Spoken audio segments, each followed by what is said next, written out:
start recording. And now we'll reshare my screen. Okay. Hide my meeting controls. Everybody hear me all right? Everybody see the screen okay? Everybody's tracking? All right, perfect. So the first thing that we're going to do is we need to first understand how to get Cami onto our computer. So what I would like you guys to do is go to what we're going to do is we'll just type right here in the, if you guys can see my cursor, we're going to type in Chrome Store, really simply there. So Chrome Store, and then we'll go to the Chrome Store. I'll give you guys a second to get to that.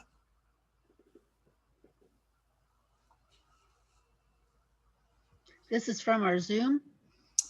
You can get out of your Zoom. You can minimize my my presentation, and then go to your internet and type in Chrome Store up in the search bar. I'll just give you guys a couple minutes to.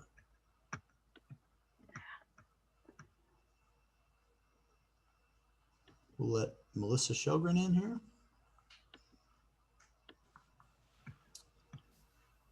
Okay.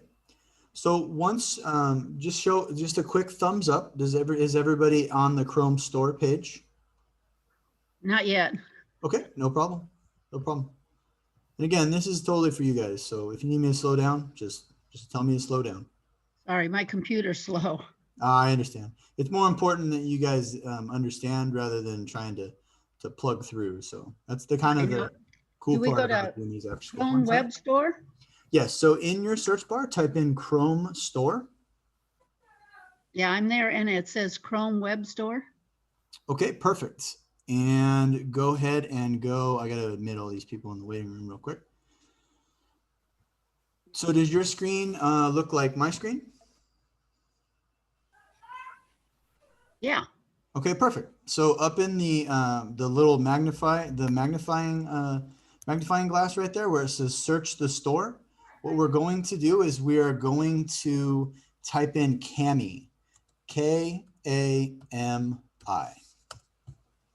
And you may have Cami or you may not, but that's okay. We're just going to walk through it step by step for everyone. Okay, I need you to go back. So I see, what do I do? Go to extensions? Yes, so go to extensions. Okay, just a minute.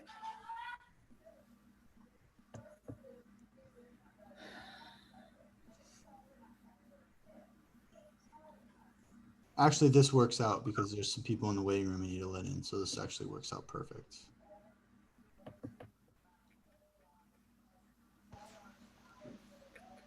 Okay, so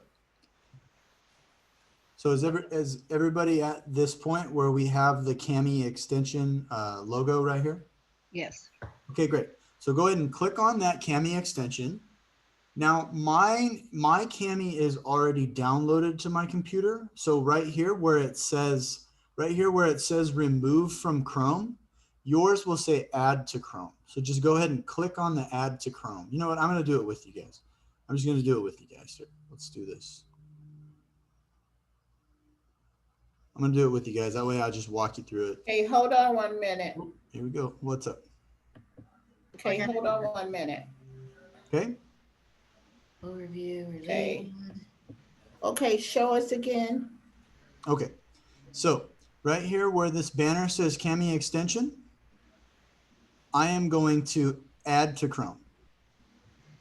So I go add to Chrome, and then I okay that, and I add the extension.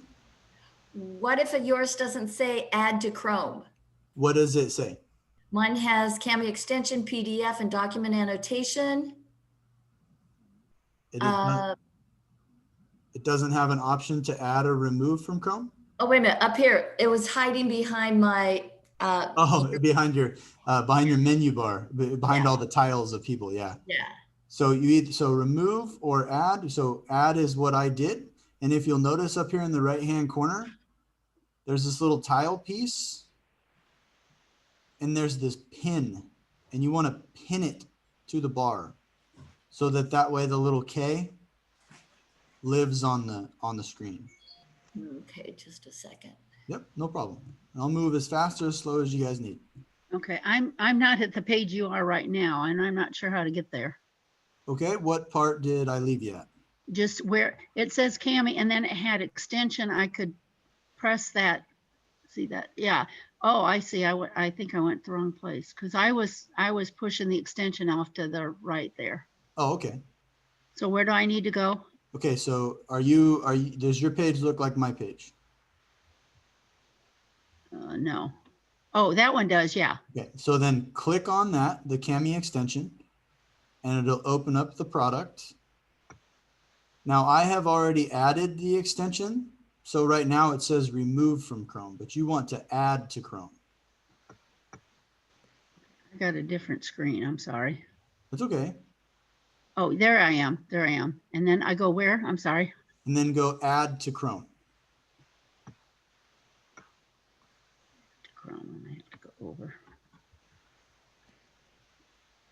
Ah, I see it. Thank you. Yeah, no problem. That's the beauty of doing it after school, during these hours is we can really slow it down. Yeah, Okay. how do we pin it? So if you have, does your K exist up in the corner like mine does? What K? The K for Cami right here, up in the right-hand corner. This one right here? Yeah, it may potentially be behind your video tiles. Wait a minute, where is it? Oh, up there? If it doesn't look like mine, click on this little puzzle piece. Just a sec. No Show problem. us the puzzle piece. Right here. The puzzle piece is right here. Let me. Okay, hold on a minute.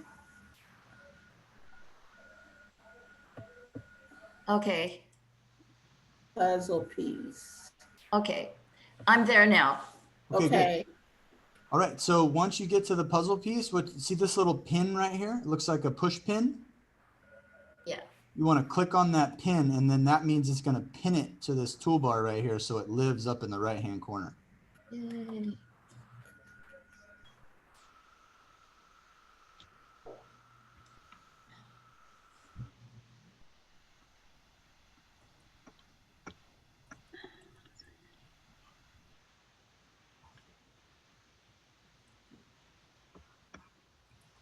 Mine keeps moving around. I'm not where. Oh, I see. I'm on the remove learning there. Like you. Oh, I see. Okay. As school closures Okay. increase due to the coronavirus outbreak. All right. So now what we need to Wait, do. should mine wait? Mine's going. We want to help. Or educators are planning. and Sorry. No, it's all right. I just want to make sure you got it. That's all. Okay. Okay. Now that it's up in the right-hand corner, what we want to do is we want to open it. So go ahead and click on Cami.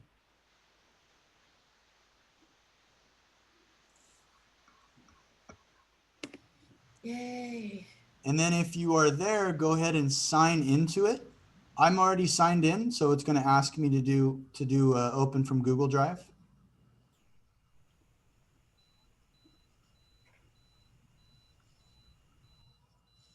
So what I'm going to do is the first thing that I'm going to do is I took a PDF right off of a website called education.com. I took a reading comprehension PDF right off of their website. So what we can do is we can open up. We'll go to Cami. Now, obviously, you guys all don't have the link to this. Maybe I could put it in the. Here, let me see if I can put it in the chat real quick. Okay, once we signed in, it says Tammy wants to access your Google account. Correct. Yes, you want to allow it to do that. I wanted to allow it. Yeah, you want to allow it to access your Google account. Okay, allow. Okay, so I went ahead and put the download to the education.com worksheet in the chat. If you'd like to grab it, you're welcome to download that. How do we do that? You got to just go to the chat down at the bottom, and then so you see your Zoom controls. Okay, hold on a minute. Mine keeps bringing up a video and not letting me get where I need to go. I'm not entirely sure. That's all right. If you've got some time afterwards, you can. Oh, wait, it says open, Chat. open from Google Drive. Is that what I need? Yes, open from Google Drive. So I'm at the screen. It says open from Google Drive, open from computer, create Mhm. classroom assignment, new blank Mhm. page. Mhm. Would I check open from computer or open from Google Drive? No, we're going to open from Google Drive. Always Google Drive. Okay. Not always. It just depends on what you want to do. So see right here where it says create classroom assignment. Yeah, that's where I was at. That's where you can go to create a Google Classroom assignment directly. Does this page always pop up then? Not always, just when you click on it from the extension. Okay. But here's what I'm going to show you guys. I'm going to show you guys what generally, how we would generally follow this if we were going to do an assignment. So here we have my Google Drive. You guys can all see my Google Drive. What I'm going to do now is I'm going to open that Secret Garden reading comprehension question. And this is not specific at all. I just needed a PDF that I can annotate. So what I'm going to do is I'm going to open up this, this PDF right here. It's a reading comprehension. So I'm just going to open it up. Now, when I open it up right here at the top, I have options and it says open with. And what I want to do is I want to click the little down arrow and I want to click annotate with Kami. And what it will do then is it will open up my document in Kami.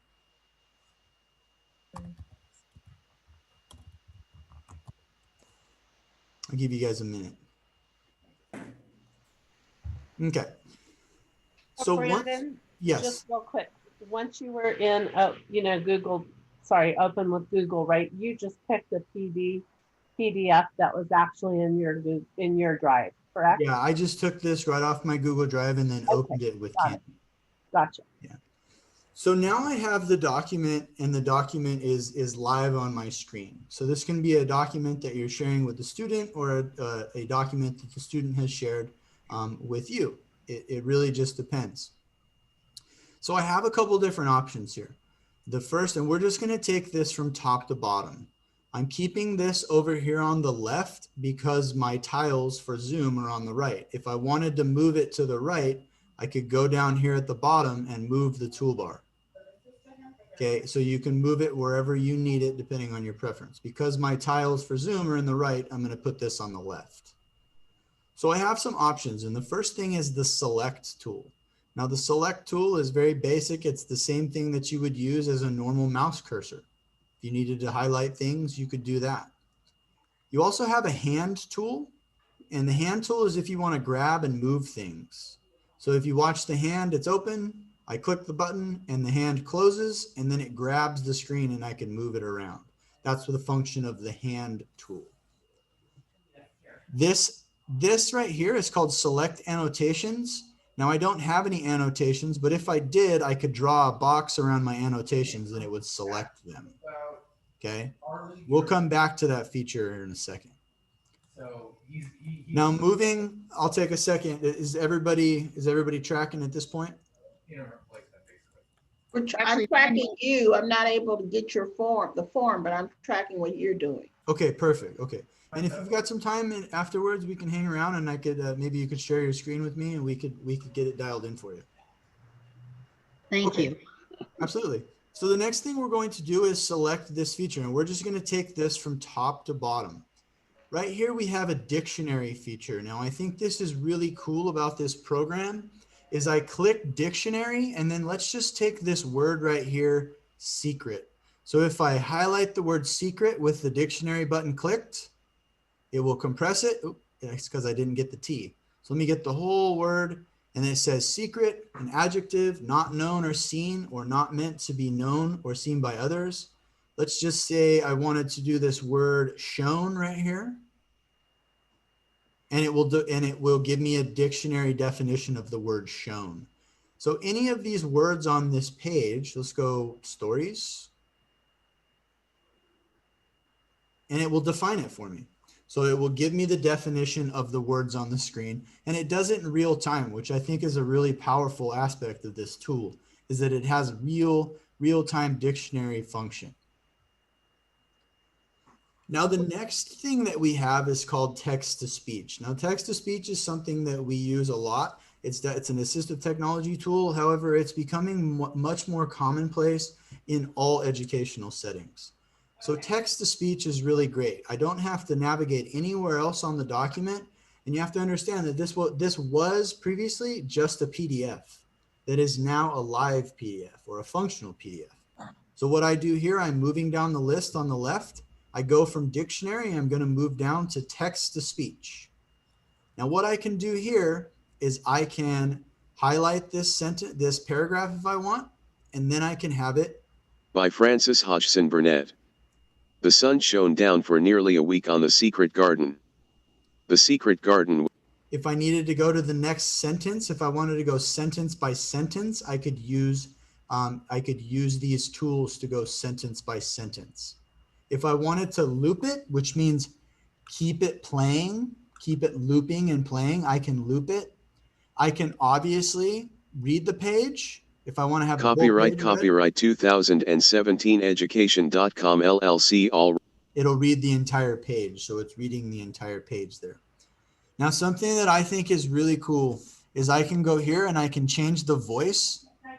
So I can make it, if I wanted to make it like Google Spanish. The sun shone down for nearly a week on the secret garden.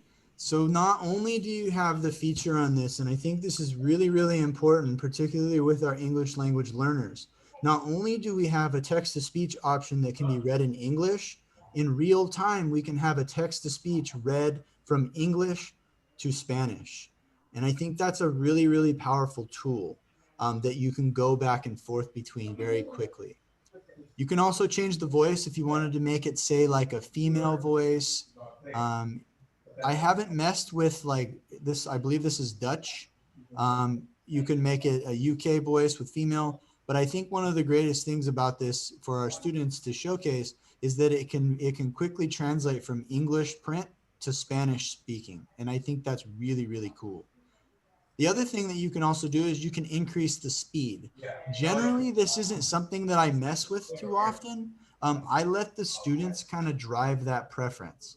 So for instance, if I wanted to make it really fast, I could go here and I could have it play. Right. Who's going to listen to it that fast? However, if I wanted to tone it down a little bit and I wanted to say, make it half speed, I could have it read.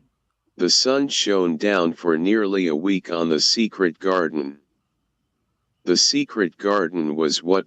So my hope is that you can kind of see the power of the tool, depending on your student's reading level. If they're a struggling reader, for whatever reason that may be, we can slow down the reading, the speed of the screen reader, and we can also have it done. We can also have it read to us in Spanish, which I think is really important also. So that is the text-to-speech feature, and it's very easy to use. I love it. I think it's incredibly powerful. The next feature in our menu of tools over here is called markup. Now, markup is something that you can use with your students, or you can teach your students how to use. They can use the highlighter feature. Let's just say they wanted to highlight this first sentence. We can have it highlighted in yellow, green, pink. It really just depends on how they want it highlighted. So here you see it in yellow. It's not nearly as bright as I'd like it, but nonetheless, it is there in yellow. There's this feature right here, which is called box highlighting, which means that if I wanted it to be box highlighted, see now how that's like a crosshair, like a T? What I do there, and I'm going to take this right here above fairy, and I'm going to box highlight, which I think is actually easier to use. But, so did you guys see how I box highlighted? At any point in time, if I don't like what I've done, I can come up here and go undo, and I can undo it. Again, I'll show you the box highlighter feature one more time. I click on where I want to highlight, and I highlight the word, the paragraph rather. Again, if I didn't like it, I'll go ahead and undo it, and we'll go from there. The next is strike through. If you're familiar with strike through, you can go ahead and highlight and add a strike through your, so like if you were helping a student edit, you were helping a student work on something, and they added a sentence that didn't make sense or possibly shouldn't be in that spot, you could add a strike through there, and you could use various colors if you wanted to do that. Again, if I don't like it, I could go up to undo. Where did my undo go? And then the next feature is underline. And I'm pretty sure we all know what underline is, but I'll go ahead and demonstrate it for the sake of training.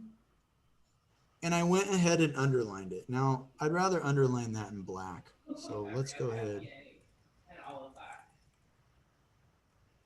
Also, the other thing I forgot to mention is if you don't like it, you can hover on it right here. So all I did was take my pointer and I hovered on top of it, and then I can change the color of the underline. I can make it purple, pink, black. If I wanted to make a comment, or I can convert this to a comment, this is a neat feature right here. I can pick this little comment bubble, and then it converts it to a comment, and I can comment on it over here, which I think is really cool also. Brandon, can I interrupt just for a second? Sure. Just a quick comment.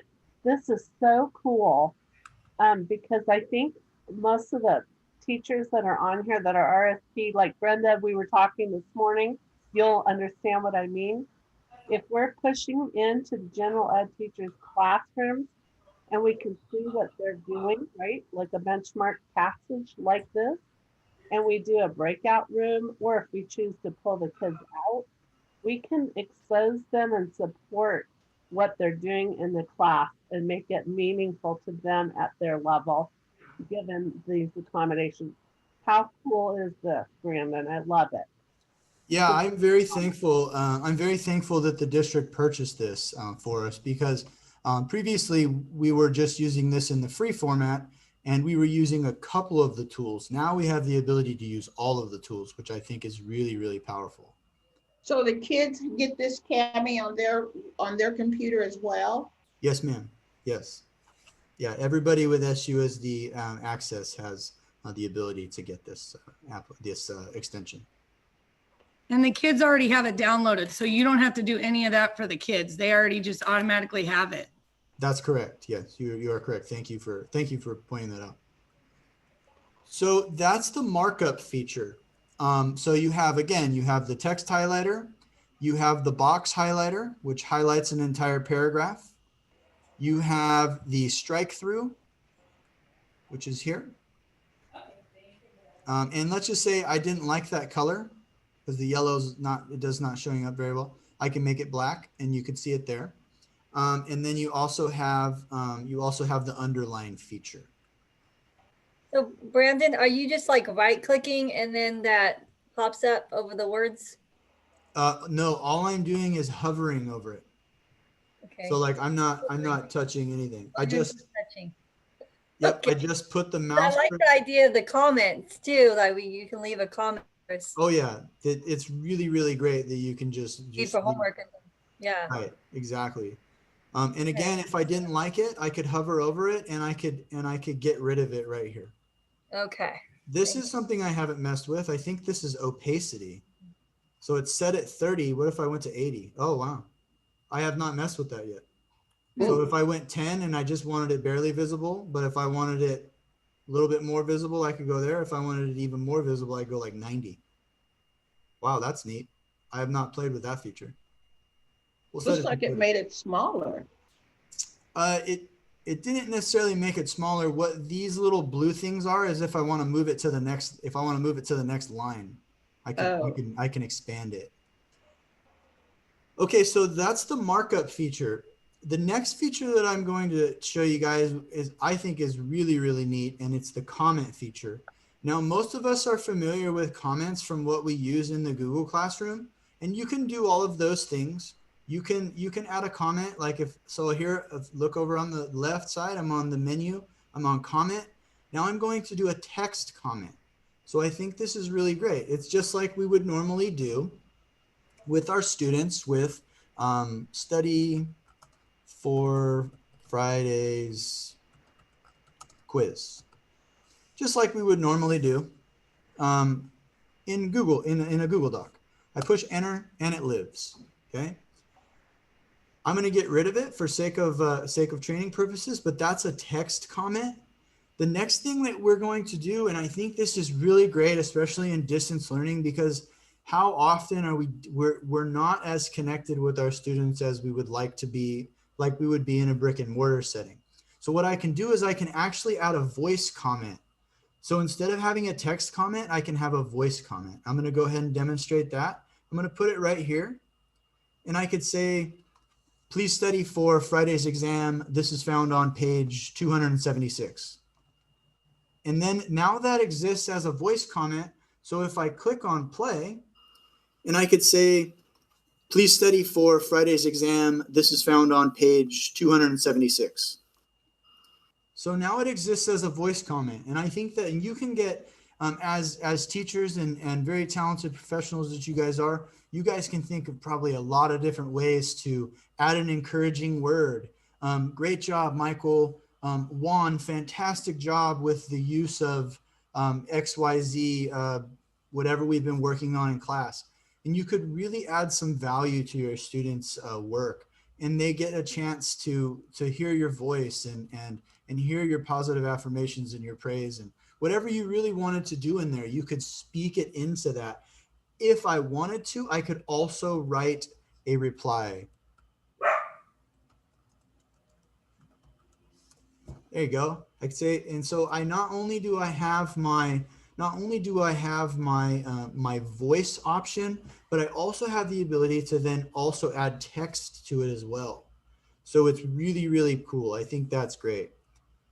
Now, this feature right here, which is called video comment, I personally believe is the most powerful, but unfortunately I can't show you guys because my camera is running Zoom and it won't do both. So what I would do is I would add a video comment. So I click on video comment and I come over here and I click, and unfortunately it won't. It's telling me it's not supported in my browser, but it is because I tested it earlier. What's going on is I'm running my Zoom camera, so I can't run another camera.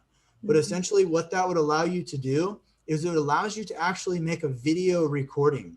So not only do you have the ability to, in real time, communicate with your students using your voice, but you also have your video, your face. So you can really, really personalize and customize your responses to student work that you guys are sharing and working on back and forth. I thought that was one of the best features of this when we were able to have the full feature. I thought that that was a really incredible tool. I just thought about how we could really keep those positive interactions going with our students, that they would actually hear our voice and see our face commenting on their work. Unfortunately, I can't show you it because the computer doesn't allow me to run the camera on both applications. Brandon, may I ask a question? Yeah, go ahead. On the comments, it made me think of annotating the text. Is that possible with that feature? To annotate the text? Not in the comment section, but there are ways to annotate the text using some of the other tools. Okay. Did that answer that? Did that answer your question? I think I understand what you're saying. Where would you do that? To annotate? To annotate the text? Yes. Where can you do that with Cami? Yeah, absolutely. We're going to get to some of those tools in just a second. Okay. So the next feature, moving down our menu of tools on the left, is text box. Now, I like text box for a lot of different reasons. So if I select text box, and let's just say name 2 or more things that Mary enjoys about the outdoors. Now, what I can do here is I can click on this spot, and I can basically make this text box as big as or as small as I want. Now, I didn't read the text, so I don't necessarily know what to answer here, but I'm just going to put astonished. Astonished, okay? And from there, not only can I add text to it, I can also increase the font size. So if I wanted to make it 24, if I wanted to make it 48, I'll leave it at 48 right now so you guys can see it on your screen. But if I also wanted to change the color, like say make it red, I can make it red. I can make it yellow or green or whatever I want, whatever color I wanted to make it and whatever size I wanted to make it. The other thing that's great about this is I can move, let's just say I didn't like how that was sitting on that line. See the little, the north, south, east, and west arrows? I can move it anywhere on the screen that I want. So if I want to make it sit just nicely on that line, I can make it sit just nicely on that line. If I want to get rid of it, I can just click right here on the red and I can get rid of it, the red X, and then it goes away. So again, let's do it again. Let's go text box. Oops, sorry guys. Text box. Make it the whole line if I want. And I'll just put my name. And if I want to change the color of it, I can change the color of it to red, blue, whatever color I want to make it. I'll leave it black. So that is how we add text to the document. I have a question. Sure. When I do this with my 5th graders, and if I'm going to type, say 3 sentences, when I go to do it, it will give space between each one instead of like line after line after line. What am I doing wrong?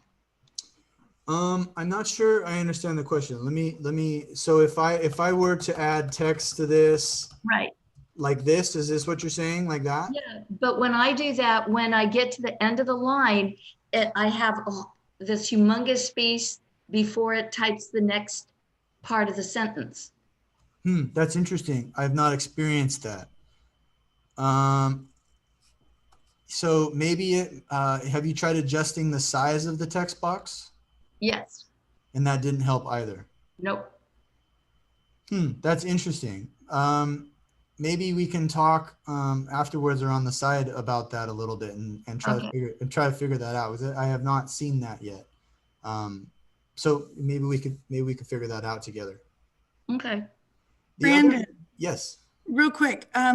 So I went to the training with Lindsay on Monday and she was saying that we can go into the text before the kids even get it and annotate it. How do you get a text box in there to stay? Because every time I do a text box, like if I want the kids to put their name in it, I can put a text box in there. How do you get it to stay in the document? I will show you that when we get up to the saving and sharing features. Okay.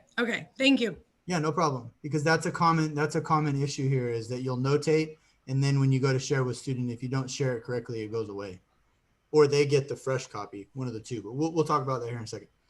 So equation, if you were doing this using a math equation, you could insert symbols.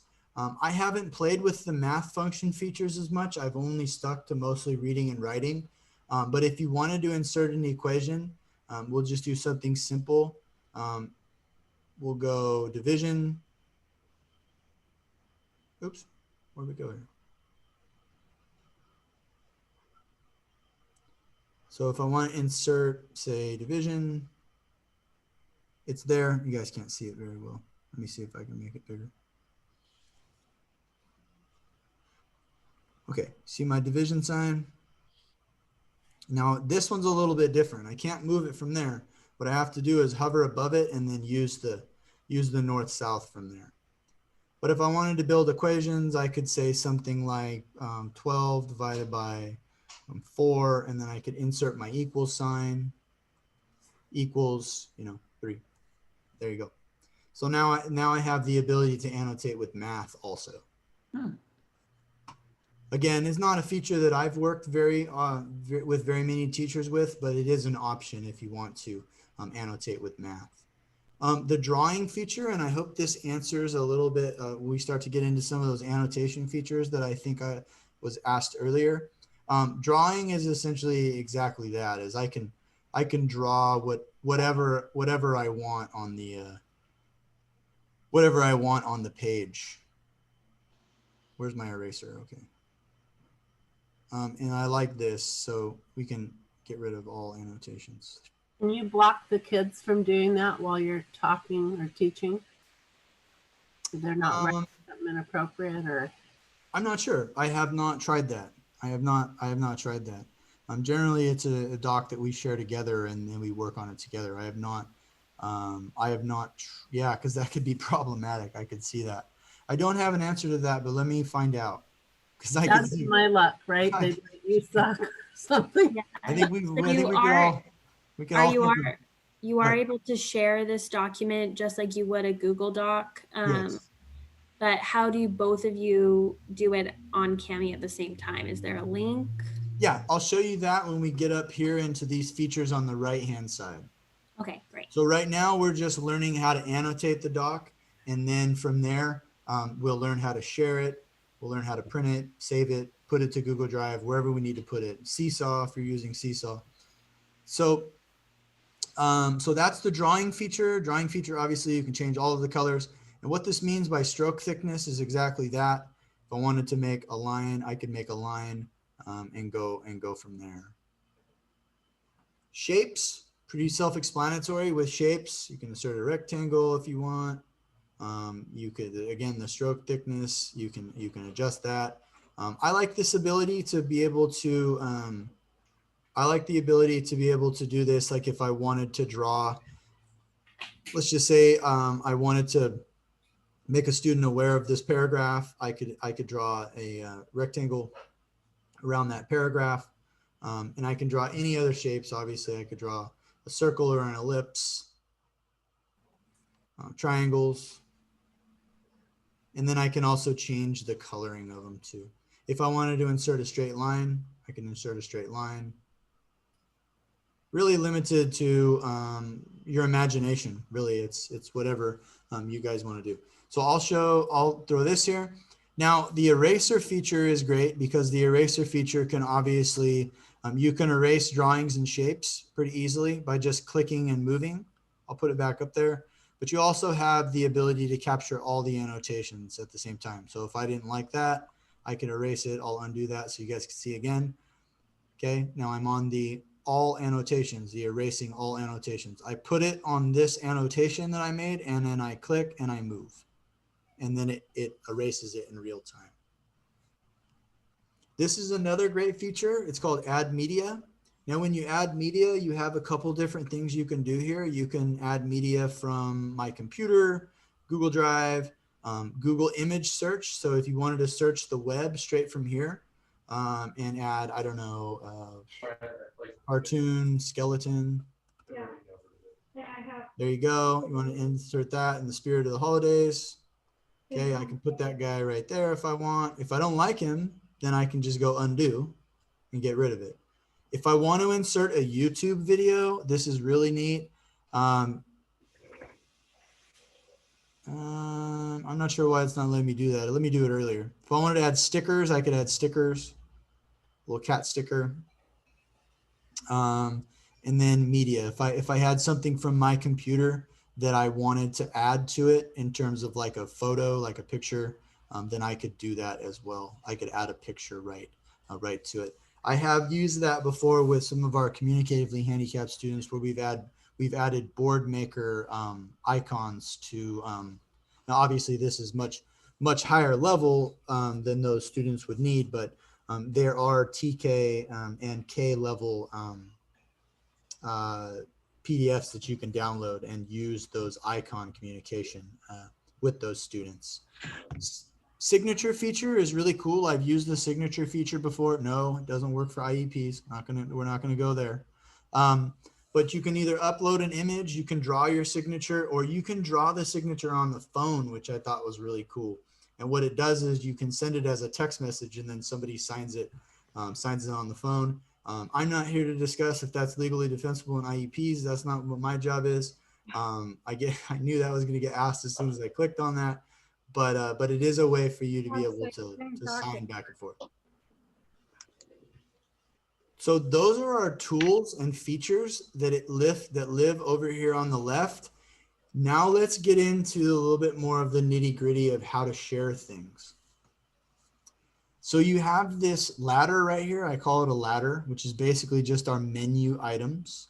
So I'll go ahead and click on menu items. And then what you see is this populates a lot of different options. One of the options that I really like is called OCR for scanned PDFs.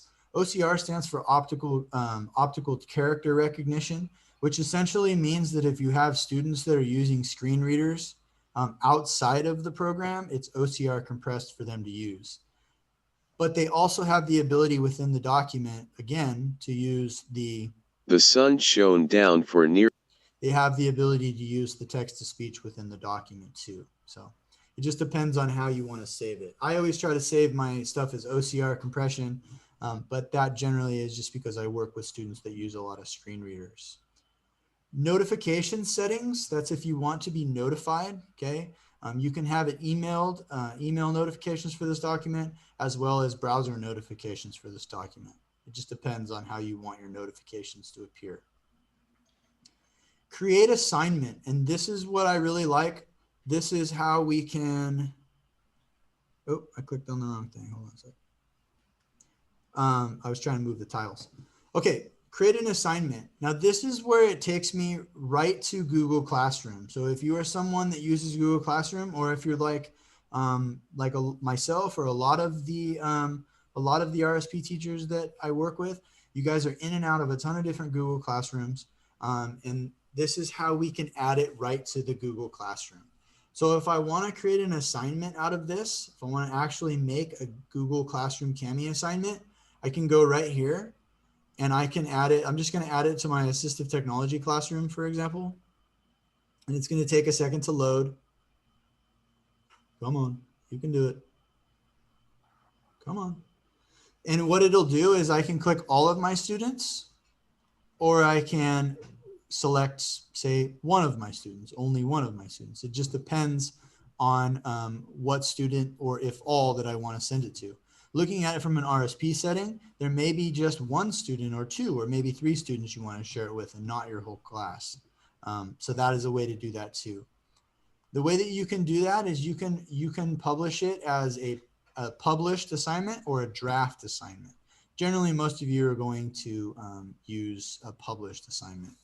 So let's go here. Let's call this Kami training assignment. Do you have to go into Google Classroom to access that? You know, to assign it? There's two, no, because I am assigning it to Google Classroom right on Kami. Okay. So I didn't even have to go to Google Classroom to assign it. Let's just say I wanted to give the student basic instructions. I don't know, complete by Friday. Being very general, obviously. One of the things that's really important is right here, okay? And it says make a copy for each student. This is where it can get really crazy, because if you say students share one copy and you have 9 students on one sheet, it's going to get really, really backed up and crazy really fast. So you want to make sure, depending on what you're doing, and I assume that most of you guys will be doing it this way, make a copy for each student. Otherwise, everybody that comments on the document, let's just say I shared it with 5 students. That means all 5 students are going to annotate the same document. And you can imagine how crazy that would be. That it would get really confusing really fast. But there are strategies, there are instructional strategies that you can use to share with maybe 1 or 2 students if you feel they're responsible enough to be able to work on it with a couple students on one copy. And again, it just depends. The recommended way to share this is each student makes a copy. That's generally the way to do it. You can assign points. Again, now this is the actual Google part right here. You can actually assign points to it if you want. Let's just say we wanted to make this a 20-point assignment. It says no due date, but let's just say I wanted to assign a due date of Friday because I said it's due Friday. Yeah, we'll make it, sure, 1,200 hours. So scheduled time. Now, what that means is you can either post the assignment now, meaning as soon as I hit assign, it assigns it immediately, or I can schedule it. So if I wanted it to post only on Friday, that's pretty cruel. It's due on Friday and posting on Friday, but you could do that. Let's just say I want to post it for Thursday, or yeah, we'll go Friday. So we'll post it for that time, and then that's what time it's going to post. Okay. And that's obviously for sake of demonstration because it's due before it's posted. So, but you can schedule the assignment to go out. If you are somebody on your Google Classroom that's using topics, you can use topics here. I have no topics created in my assistive technology classroom because it's just used for consultation with my students. But if you are somebody who has subcategories or creates topics, you can select your topic there. If you're not familiar with topics, just shoot me a message on the side and I can kind of walk you through what topics are. So let's get rid of the due date. Let's get rid of that. Send Kami instructions to students. So if you are dealing with students who are new to Kami, you can add this part. It's behind my captions. There we go. You can send Kami instructions to students, and it'll walk the students through how to do that. So let's add links to Open Kami. Okay. So let's go ahead and go assign. And then what I'm going to do is I'm going to get into my Google Classroom. Go right to my assistive technology classroom.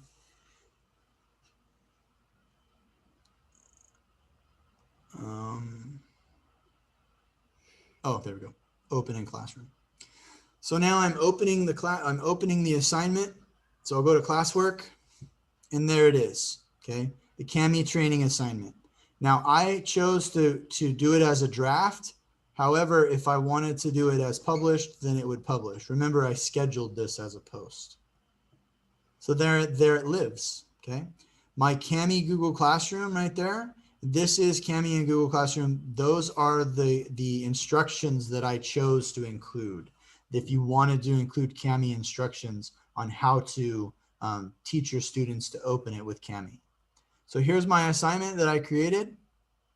Now it has all my annotations here. Now, if I wanted to open it, then I would go up here to the corner where it says blue, open with Kami. And the student would see everything. You would see all of my annotations together. Okay. Now that's if I want to post it just generally as with the class. The students can annotate it and then send it back to me. Okay. I'm going to show you guys right now how to work on it together. So I'm going to go back to Kami. What I'm going to do now, I'll show you guys. If for some reason I lost all my annotations and I wanted to restore annotations, I could hit annotations here, restore annotations.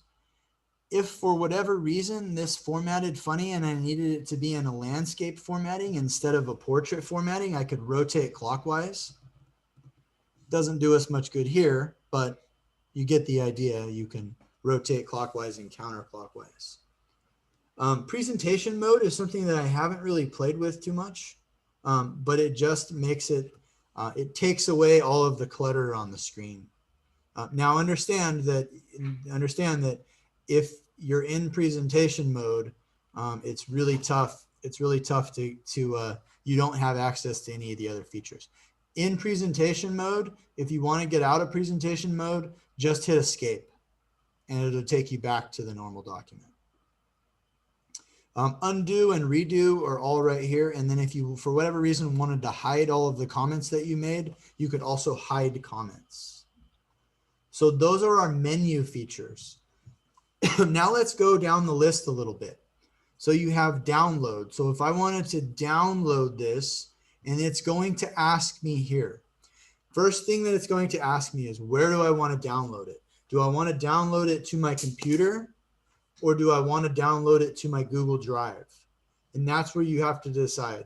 Most of the time that I'm sharing documents with teachers, or pardon me, with students, I'm doing it via Google Drive. With teachers, it just depends on their specificity, how they would like it. But Google Drive is generally where I would share that. So let's just go ahead and go Google Drive.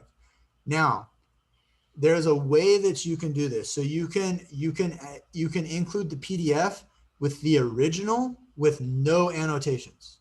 So if you just wanted to share the PDF with no annotations, you could share it with no annotations. If you wanted to share it with all of the annotations that you've made, you share with all annotations. Okay, you can change the file name if you want. You could even select the file destination within your Google Drive. I have a folder made already for Kami assignments, so that's just where I would put it. I would click Kami assignment, and then I would hit select. And that's where it's going to go when I save it. Flatten annotations essentially just makes them all streamlined, and then you've got all of your pages there. Okay, so you begin export, and it's saving the document to my Google Drive. Now, if I want to look at it in my Google Drive, I can go right here to Google Drive, and there it is. It lives in my Kami assignments. I could open it up if I want. Don't forget, if I want to open it with Kami, I go open with to the down arrow, and I open with Kami. Okay.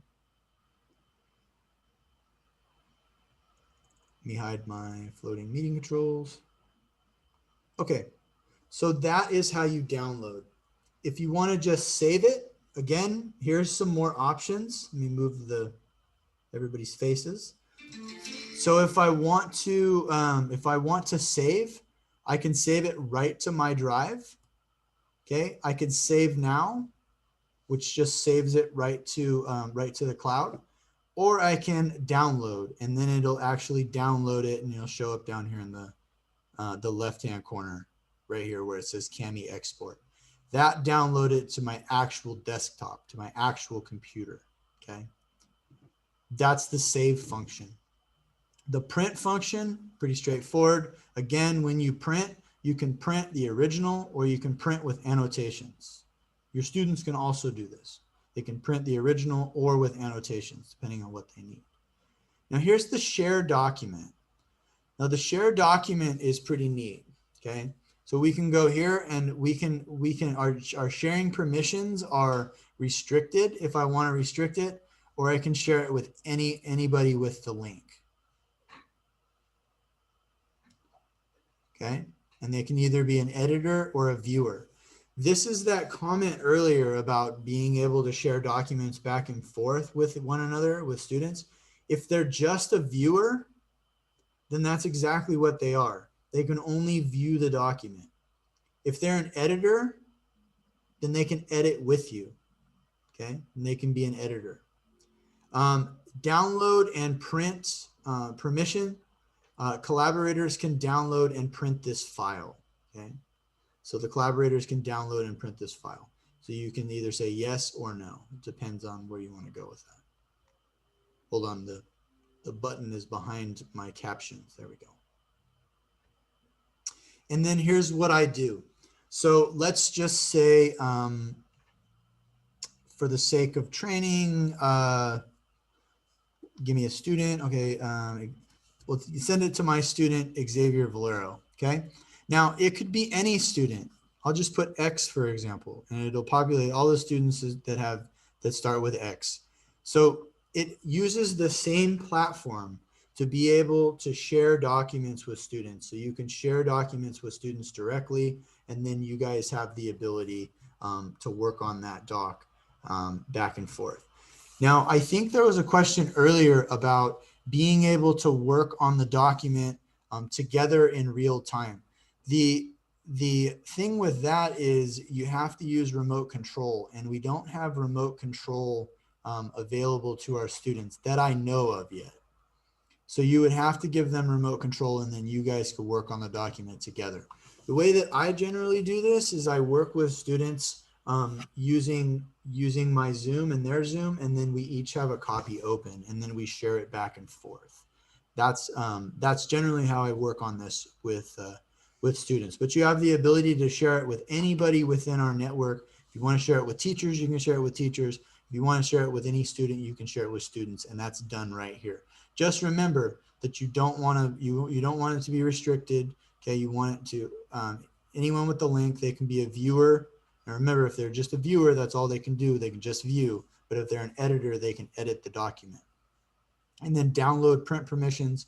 Collaborators can download and print this file, and we would say yes. So we covered a lot of ground. Let me make sure.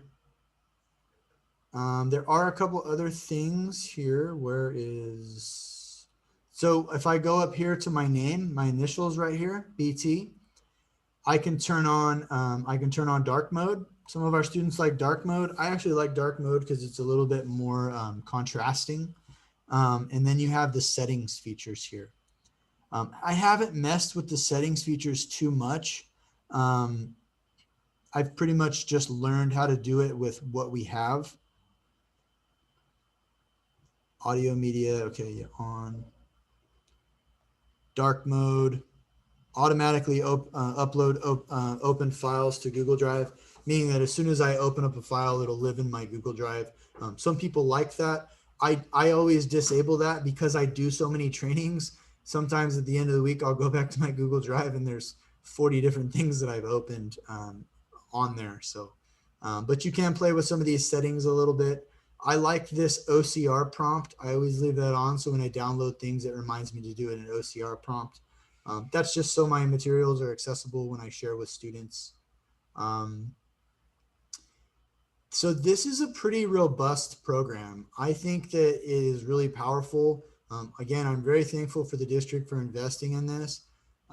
When you look at basically taking anything, and this can be done, you could scan and upload this also. I know that's not as much of a common practice anymore, but if you had something that you historically did, say in your classroom, that you've used for years, and you're like, this is my favorite harvest festival, you know, whatever the holiday is, I've got this favorite worksheet that I use with my students all the time, and how the heck am I going to share it with them at distance learning? You could easily scan it. I also have another training that I can upload or somehow distribute to you guys about how to use your iPhone as well as your iPad to be able to make quick scans of things that you can add right to Google Classroom, that then again from Google Classroom you can then open with Kami and annotate. So there's a lot of different ways that you can use this. I think some of the most powerful tools are obviously the text to speech, and I really appreciate that it not only speaks in English, but it speaks clearly in Spanish also. The comment features are very good. Markup and text box. If there's anything that I missed, there's a zoom feature that I did not go over, and that's essentially basics. If you want to zoom in, if I want to zoom in or zoom out, I have the ability to do that also. This is a Google extension, which means that it lives up here in the toolbar, and it's free to staff and students. It's available to all of us to use and help our students. I know we covered a lot of ground, but is there anything that I missed that you'd like to know more about? How many pages can you download at one time for students to work on? How many pages, like if you had a document that was say 10 pages? Yes. Could you download 10 pages at once? You know, I don't have an answer to that because I've never tried. The most I've done is like 2.5 pages. I wouldn't see why it would have a limiting factor. I think that try uploading a 10-page PDF document and see if you can annotate. I don't think that it would be a problem. But again, I haven't used it at that level. That's a great question. How do you do the text box before the kids pop in? So that, like for instance, like we've been making like our own math quizzes, and we want to like for the kids to show it. So I want the text box to stay. Okay, let's do that real quick. Like that, so I know that they know that when they roll over it on there, that the text box will be there, and they know they have to type in that text box. Okay, let's show you how to do that. So let's just say that I, for the sake of time, I'm just going to put my. That's fine. But what if you don't want to type in there? Like I just want it so the kids can like scroll over it and they know like, oh, I got to type something in there because there's a text box there. that I Lindsay don't. did it in our training. So like she gave us a document. So we would like scroll over a line and there was a text box in the document already. I mean, you could just add a text box like that. And highlight it. Could you highlight it? But I don't know how to keep it because Lindsay shared it with us. And I don't know how to keep the text box so the kids know that, oh, there's a line there. I got to type something in there. It's actually a really good question. Lindsay, who did the Cami training? Lindsay Kumar. Yeah. She's in the curriculum department. Sure. Maybe I'll reach out to her. I can reach out to her too because I took the I wish I could show you. You're making a good point there, though. That is a relevant tool. I wonder if I download and I download with all annotations. There's a text box already there for us. I mean, honestly, guys, the only way to really get good at this kind of stuff is to play. So now that you mentioned that, I'm going to play around with it and figure it out. So let's just see here. So let's open it in, my computer's bogging down. Okay, so let's open with, bear with me guys, my computer's running a little slow. Open with Cami.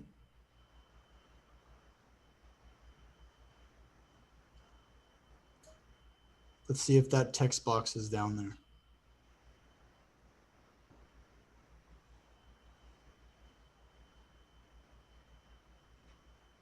No, it doesn't live unless there's text. That's actually a really good question. I'd be interested to know how to do that myself, actually. There is a way that you could draw a shape. I'm just trying to troubleshoot with you here. You could draw let's just say we wanted to draw a shape. We would say, input your answers in the box, and then essentially the student would then use the text box here. That's a thought, but I am unfamiliar with that tool. Okay, I would like to know also. I'll ask Lindsay. Yeah, I would like to know also. Yeah, because Brandon, when I was doing stuff for the kids at Chavez, I couldn't figure that out either. And I had to do what you just suggested, where I drew the shape and then just made it transparent so the kids could fill it in. Yeah, I could see that being a valuable tool though. So I'd like to know that also. Good question. Yeah. Well, how about I add that to my list of questions and get back to you? Awesome. Thank you for bringing that up though. But did I answer any of your other questions that you had? Another thing that I've really used, because like I said, I've made math quizzes for my kids.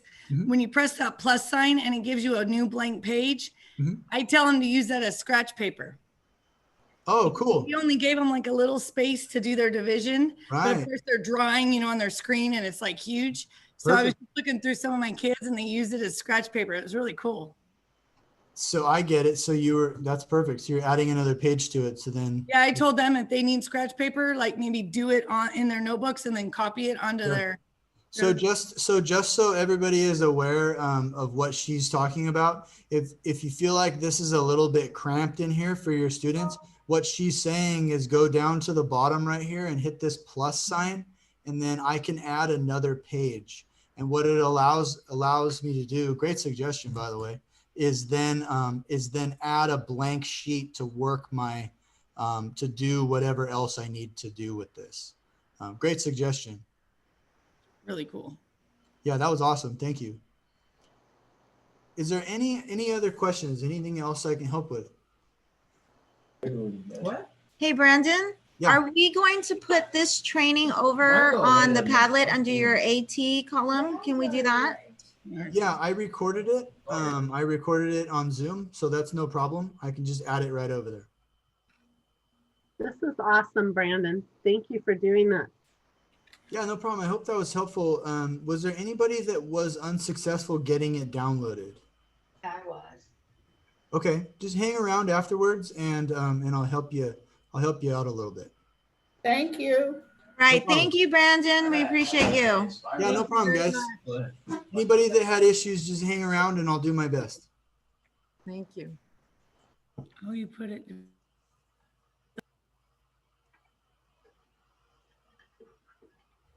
Hey, Brandon, can you just show how you added a page again? Because I missed that. Yeah, no problem. So, so what you do is you go, so I already added it. But what you do is you go down here at the bottom and there's a plus button and then oh, it's getting my captions. And then I hit the plus button and I can add however many pages that I want. I can, oh, I didn't even know this. I could add a blank page or I could add lined page. Let's add a lined page. Oh, that's cool. Now I add, that is awesome. I didn't even know that it could do that. See what I mean? You got to learn by doing. So yeah, you just add extra pages. I added a blank page here and I added a lined page here. I wonder what else I can do. I wonder if I could add a grid. Oh man, and a music sheet.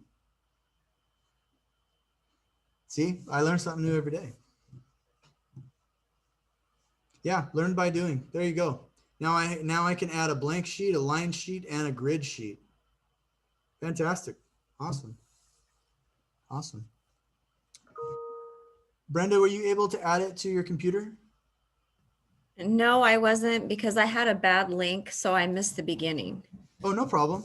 Okay, so let's go back. Let's go to the Google. So what we want to do is we're going to go to the Chrome store. So just type in your search bar, type in Chrome store.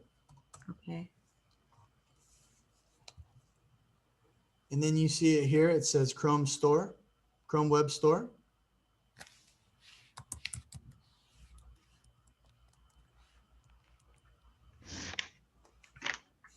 Chrome Store Cami. Yeah, Chrome Store Cami, you're a step ahead, yeah. Okay.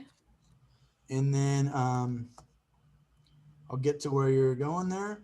And then now does it look like mine? Let me see what yours looks like. No. Would you I think I have to mind? click on something first. Okay, now it does. Okay, now click on that Cami extension logo. Now mine says remove from Chrome, but that's just because I already have it added. Okay, hang on. I'm not sure. Yours should say add to Chrome. Oh, okay. Hang on.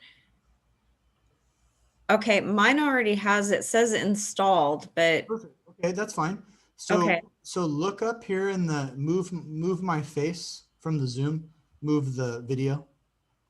Up here in the right-hand corner, you see these little puzzle pieces and stuff?